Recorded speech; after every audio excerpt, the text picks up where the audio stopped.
took our little badge and I was like, right, there we go, let's sit there. And she was like, no, put it back. Oh. People are like, maybe ruled us out a little bit after the France performance, but then we go out there and we shut everyone up and just, like I said, do our talking on the pitch and show them, no, this is actually us. Mary would be like, I can't do this. Just not for her, not in her wheelhouse. Yeah, no, she'd be like, this is too far. How different is the mood in the camp now compared to after the first game that England played?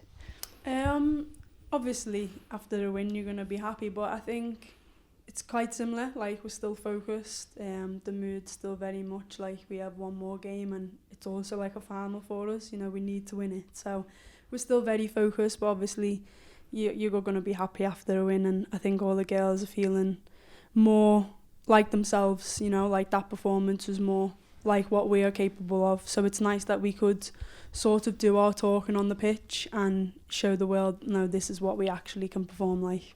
Was there a sense of relief at all after that? Yeah, as obviously, it was a big game. We needed to win, and Netherlands are an amazing team. But I think relief, we were proud, and we were also just like, wow, like what a performance. Like, and maybe a bit defiant as well, because there were people saying that wasn't good enough against France. Yeah, and I think I like to be in that position, when people judge you and you're sort of like a bit of an underdog. People are like, maybe ruled us out a little bit after the France performance, but then we go out there and we shut everyone up and just, like I said, do our talking on the pitch and show them, no, this is actually us. And it's not just any game coming up on Sunday. It's against a home nation. It's against Wales. It's against some of your current and former teammates as well. You know, a lot of those players in the side. So does that make it any trickier?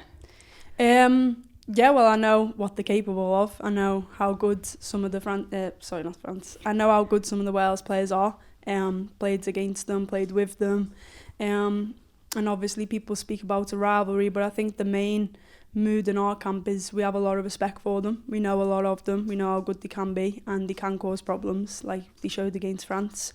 I think all of us are very focused and know what the task at hand is.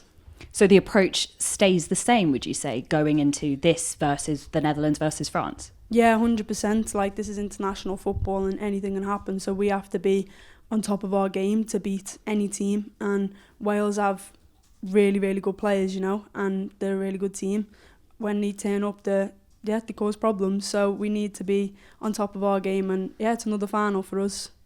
We'd love to hear, Grace, about what your rest day was like this week, because we've seen some videos on Esme Morgan's social media channels about some basketball trick shot stuff going on. Looked like most of the squad were involved. Can you just talk us through? Yeah, I mean, Esme loves a TikTok, but she's going around getting everyone to do trick shots, but most of us are hanging out by the basketball net anyway, playing. I don't know if you've heard of this game called Spike.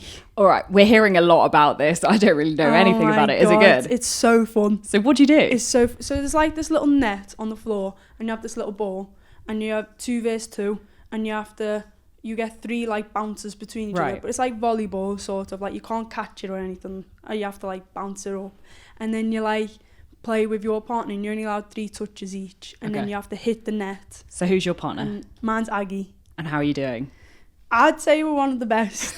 I would say we're one of the best, but the best are Chloe and Maya.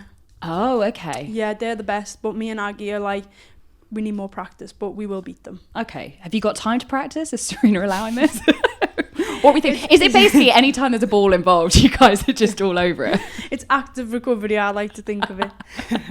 So with the basketball trick shots, yours was pretty cool. There were lots of different ones. There were slam dunks. There was like going from behind, no looking, going from sort of above the hoop as well. Be honest with us, Grace. How many shots and attempts did it take?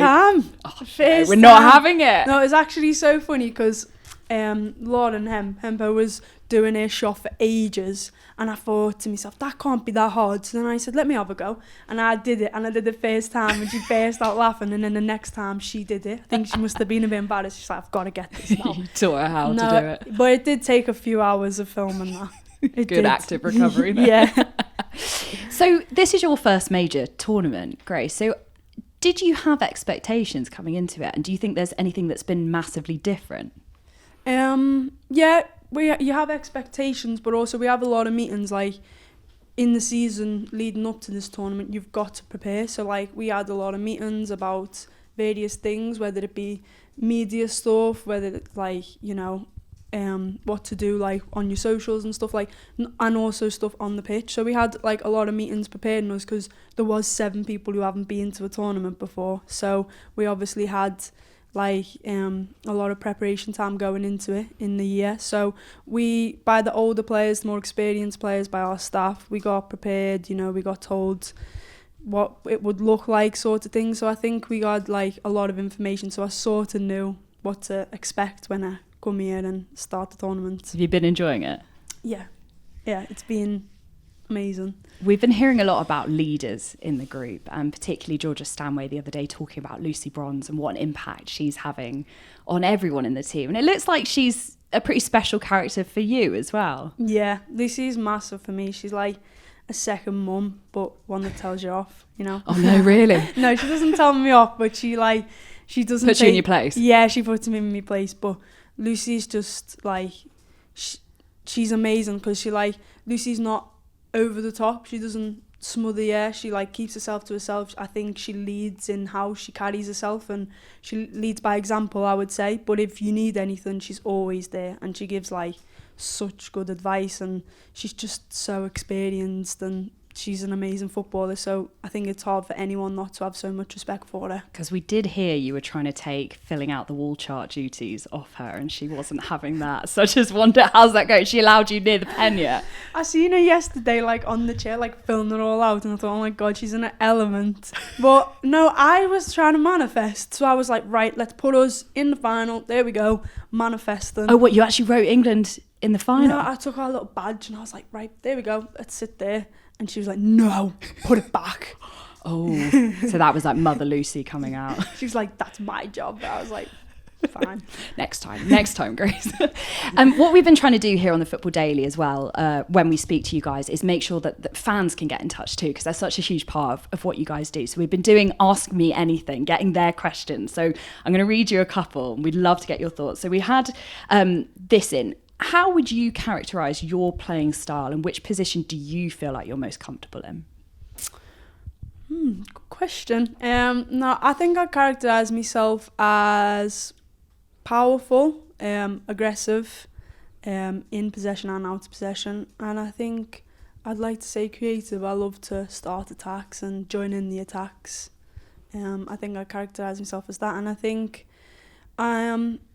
I get played both in the 8 and the 10. I think it depends on formations and who you're playing with. You know, it's obviously different for me at Man United compared to England, so it really depends on personnel around me.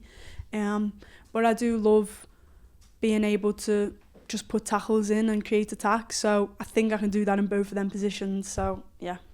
Izzy Christensen, former Lionesses midfielder, has been calling on 5 Live this week for you to start in the midfield. You've come on twice now as what Sarina Wiegman likes to call a finisher. Have you been speaking to Sarina about what sort of role you're playing here in Switzerland? Obviously, yeah, you have conversations before the tournament and stuff, and people, you know, sort of know the roles. But as soon as it gets into tournament football, we're one big team, and we need to win the games, and we need to get the job done. So there's not so much time for talking and more time for just action and putting in the work and obviously helping the team as much as you can. Right, next up, who is or was your childhood hero? Ooh, childhood hero. Probably my mum or my sister. They're big role models to me in the way that they are, and they're just amazing people. How would you describe Sarina Wiegman in 3 words? Sarina, a winner. I'd say detail, loves detail, and I would say, tough question, powerful. Like powerful woman. And if you had to pick 2 England teammates to rob a bank with, who would you pick? Now, we don't condone this, of course, on the BBC. So I think what we're really asking you here is, who are your most strategic allies, and who would you call in an emergency? Oh, good question.